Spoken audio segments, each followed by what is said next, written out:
Hello DirtFish friends. 3 stages done here at the Rally of Portugal. Now, normally after 3 stages we'd have a service. There's not a service going on behind us. It's purely a tyre fitting zone. No service today. That makes things very challenging indeed. What we're going to do is take you through the top 10 after the first 3 stages. So leading the rally after stage 3, it is Dani Sordo. Oyt Tanak, his teammate, 6.7 seconds behind. In 3rd place, it's Thierry Neuville. It's a Hyundai 123. He is 10 seconds off Sordo's lead. Evans is the first of the Toyotas in 4th, 17.6 seconds behind Sordo. Then it's Katsuta-san, and then in 6th place, Adrian Formeau. He's had a strong morning out there. 7th, the returning Kali Rovanpera after his issues in Croatia. 8th, struggling first on the road, it is Sebastian Ogier. 31 seconds, the deficit between Ogier and Sordo. 9th is Gus Greensmith, and 10th, the first of our Rally 2 cars, it is Esa-Pekka Lappi.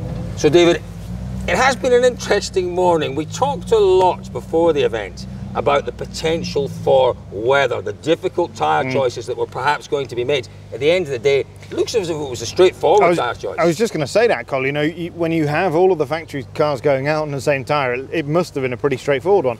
I'm not really surprised. You know, I think obviously the weather, the rain didn't deliver in the stages like it did up in service in Porto. And there was still, you know, the recce, it was pretty wet. There would still have been that underlying dampness on the surface, so not a big surprise anywhere. The real choice comes now though, doesn't it? You know, what do you do this afternoon? We've still got this increasing cloud cover. We've been here for maybe half an hour. We arrived in some sunshine, but now, as you said, you know, there's a wind coming in and it's getting a bit cooler and there's clouds building. So if they've essentially got 8 soft tyres to use. They've used 4 this morning, and you know, from what we've seen, a lot of those tyres, you couldn't use them again. Nope. You know, they are pretty much finished. And don't forget this afternoon, there's an extra stage, isn't there? There's 4 loose surface stages, and then Lusada as well. It's a big afternoon for sure, but the morning has very much belonged to Hyundai. It's belonged to Dani Sordo. But in terms of impressive Hyundai drivers, you've got to say that both Tanak and they've all been impressive. Let's not underrate any of those performances. They've all been impressive. But Tanak in particular, struggling out there this morning to get the feeling he wanted, but bang on the pace, David. Absolutely. And you know, when Tanak does find that pace, you know, really watch out, because I'm sure, you know, he will go, obviously he's going to go even quicker.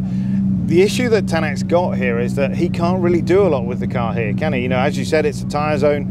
They can only work on what they've got in the car, the tools that they're carrying, the spares that they're carrying in the car, so he can maybe work a little bit on the ride height, on the suspension clicks, but not, you know, not making wholesale changes. No, but the conditions will change. The conditions, it may come to Tanak this afternoon, the setup he's got. Generally, there's more grip in the second runner stages, and the Hyundai works even better when there is more grip. So, you know, if you can get some more at the front end of the car, anything's possible this afternoon. But we have to talk about Toyota. Well, no, we have to say Neuville's done a great job. Second on the road. Yeah, fantastic job. 10 seconds off the lead. You know, it's been a really strong morning from Neuville. But let's, David, go on and talk about Toyota.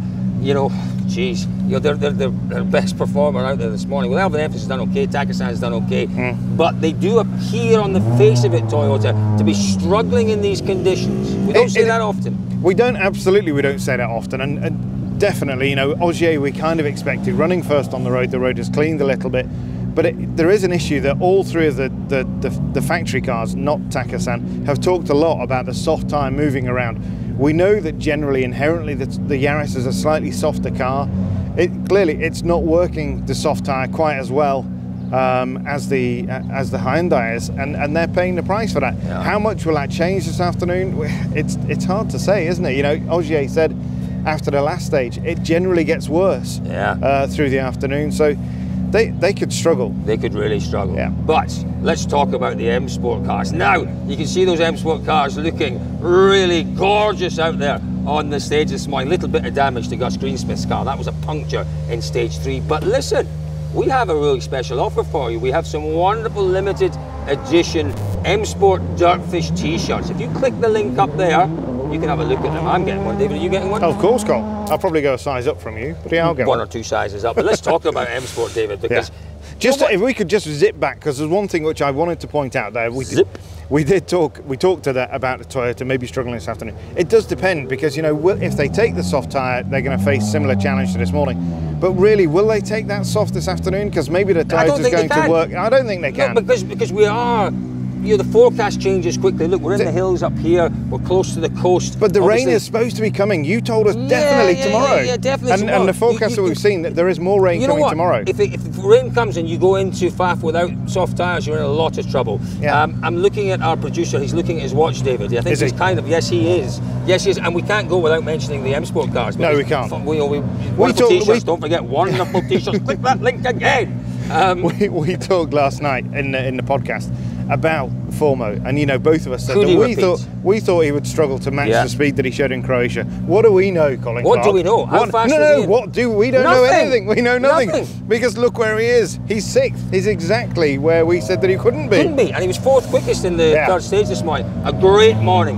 And great from Gus as well. I say great. There are definite positives there. Positives for Formo, positives for Greensmith, positives for M Sport, because again, that M Sport new engine showing that it's highly competitive.